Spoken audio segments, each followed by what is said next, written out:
Serious, Redditors who work at cemeteries and graveyards, what strange and scary stuff have you witnessed? I work at a graveyard, and I just have one thing to say. Plastic. Here in Norway, graves are protected by law for 20 years, but after that the spots can be reused. Usually a grave is fine to reopen after 20 years, the body is supposed to be decomposed and pretty much gone. Now back to plastic.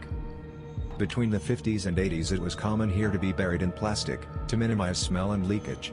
I'm sure they thought it was a good idea back then, but once we started reusing graves in Norway we realized it is a curse. A lot of bodies are wrapped in plastic, and I've myself been part of what was supposed to be a burial at a reused site. The body was about 50 or 60 years old, and should be basically gone. But nope, it was not. The plastic wrap it was covered by kept the body from decomposing, and it's basically just been marinated in its own juices for 50-60 years. The smell was awful, the sight was even worse. I'm sure this is not the kind of story you wanted, but it's honestly the best horrific and bizarre thing I've ever been part of. I'm definitely getting cremated. In the cemetery mausoleum chapel where I occasionally play the organ for funerals, vandals had broken in the night before a service. They smashed several crypt covers, probably with sledgehammers, exposing the remains of those that had been entombed therein. It was an eerie atmosphere to hold a funeral service that morning with such desecration in plain sight. Oh shit, I was gonna ask if grave robbing is still a thing. It is in the US. A few years ago a group of teens broke into an old retired mausoleum. They trashed the place and stole a woman's skull. They caught the teens because they couldn't keep their mouths shut. The Historical Society took donations to repair the mausoleum since most of the descendants were passed on. The poor woman's skull was returned. Former funeral director here. My partner and I had just gotten back to the funeral home from a house call for a 31-year-old woman who died of cancer. As we were moving her body from the cot to embalming table we heard an audible click and the radio across the room turned on full volume of static. It's one of those old radios you turn the volume dial until it clicks to turn it on. We both looked at each other. He was an extremely religious man and this event visibly shook him and he left not long after the incident. I shut the radio off as I typically used my phone to listen to music while embalming. When I'd finished the procedure and was attempting to move her from the embalming table to a dressing table I heard that click from that old radio and it turned on full volume yet again. At that point I was fairly freaked out and made my exit not long after. My partner and I never spoke of it again and nothing like that ever occurred to my knowledge before or after. I used to do some odd jobs at the 12th century graveyard in my hometown. 12th century, as in the church and its surrounding graveyard had been in continuous use for at least that long. When you keep burying bodies in the same small patch of ground for that many centuries, eventually the soil has been turned over dozens of times and consists mainly of bone fragments. You can't even plant flowers there without accidentally uncovering some teeth or finger bones or something. It's nothing but fragmented skeletons all the way down onto the thin turf. The soil sort of resembles seaside shell sand, except on closer examination all the light-colored bits are bone fragments rather than crushed seashells. Not really scary or unexpected, just a bit eerie until you get used to it.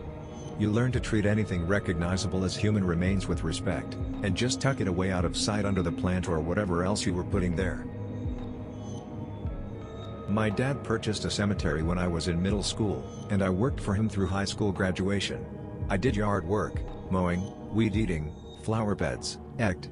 Aside from the occasional shadows seen out of the corner of my eye, seeing people who turned out to not be there, and hearing strange sounds, the cemetery was actually a quite peaceful place. But the strangest is when you have a burial in the crypts.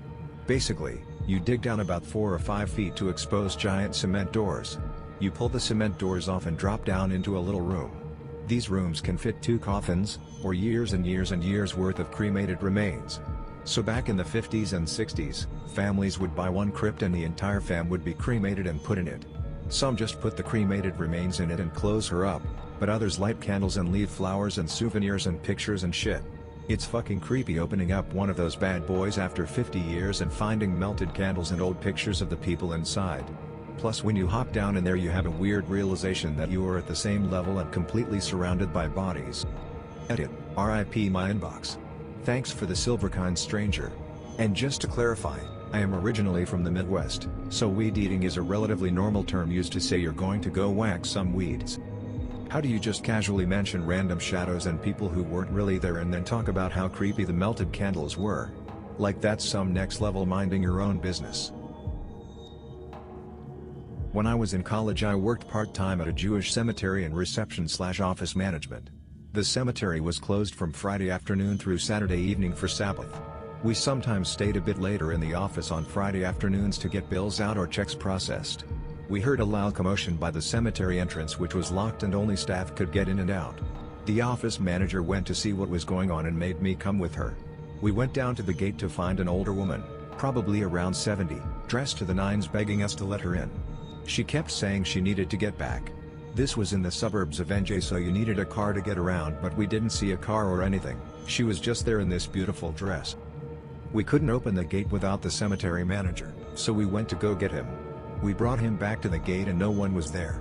We looked at video footage of the entrance and you could see us, the office manager and me, talking, but there was no one on the other side of the gate. The cemetery manager thought we were trying to trick him. I swear to this day we saw a woman in a fancy dress outside the gate. There were multiple cameras and not a single one picked up anyone on the other side of the gate, and you could see the whole gate. All you could see was us. I don't know if it was a ghost or what. The office manager and I decided not to tell anyone else, but we would mention it to each other every once in a while. I worked for a county cemetery department years ago. We would go to all the cemeteries in the county and mow or just do basic upkeep. Occasionally people, mainly farmers, would stumble upon some headstones in a field or a stand of trees, and we would come out and prod the ground with dowel rods to find more headstones and re-establish the cemetery. Soon after I started working there we got a tip about some headstones a farmer found while clearing out a path through some trees for easier access to his field. It turned out to be the oldest cemetery in the county, dating back to the 1700s. After investigating some of the names on the headstones it got really creepy. The story is that before the cemetery was there, a schoolhouse stood there. The teachers were a husband and wife. It's not clear on what exactly happened, but the students and the husband and wife all died in the schoolhouse. The information we found kind of made it sound like an illness of some kind, and they were all quarantined in the school until they all died. After that the school was demolished and the students and husband and wife were all buried right where the school stood. So yeah, I'm sure it's haunted. Jesus, that's absolutely terrifying. A man would come and sit at a folding chair at the burial plot of his wife. Brought the paper and books to read, his lunch and a small portable radio with him. He would lay a large towel down and take a nap on her grave. About a month of doing this every day, and laying on her plot, he ended his life by shooting himself in his heart. I thought it a really beautiful final act of devotion he gave, and was in complete respect for this man. I was a tombstone caretaker for a cemetery in rural Georgia, summertime job for a 16-year-old, nothing crazy, just cleaning off the grime of the elements on tombstones act. Now to just put a setting, the cemetery included one building that housed bathrooms for the 5 staff members of the cemetery, a small simple mausoleum, and then other than that, flat earth with tombstones everywhere. The only surroundings were dense forests in the Georgia country. That being said, due to the eerie surroundings, I was always a bit paranoid, plus I watch a lot of scary movies and so on. I know, bad combo. But one night I was doing my rounds, and I had to go into the small mausoleum, had some of the richer families in the areas entombed within, and I had to go in. Makesher always neat and clean. Standards had to be upheld for these uppity folks. So I approached, and right off the bat, something was off. The air was pretty damn cold. During the summer in Georgia, that was odd. There was a light coming from the mausoleum, and as I approached, I had voices, laughter? Laughter from a child, a little girl. I thought it was simply younger folks maybe? I haven't seen anyone enter or leave the cemetery, and the laughter sounded young. However, as I got closer, the voices and laughter died, like almost instant. I pause. The light I also noticed had gone out. I call the lone security officer that does a few rounds on the lot, cause I'm not gonna go in alone, and he comes. We will call him Officer Friendly.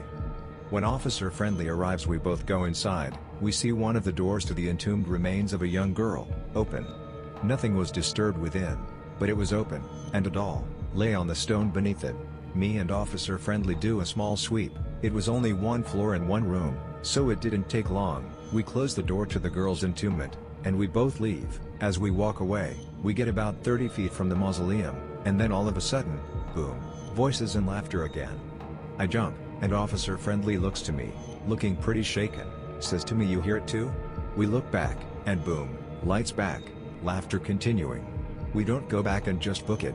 I found out the next morning, the door was open again. This time the doll was on the other side of the mausoleum from where we found it the night before. I resigned the next day, good lol. Edit, thanks for the first Reddit silver lol.